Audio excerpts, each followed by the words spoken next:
Hello everyone, welcome to Techavro.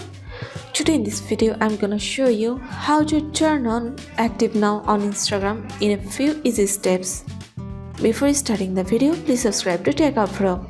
So let's get started. For this, you have to open your Instagram.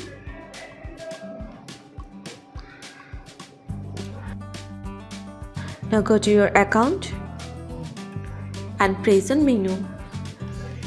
Now scroll down and press on messages and story replies.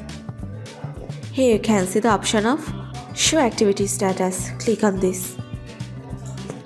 Now if you want to turn on Active Now on Instagram, you just have to turn on the button. That's it. So this is how to turn on Active Now on Instagram in a few easy steps. So guys, that's it. You can do this. I think this video is very helpful to you.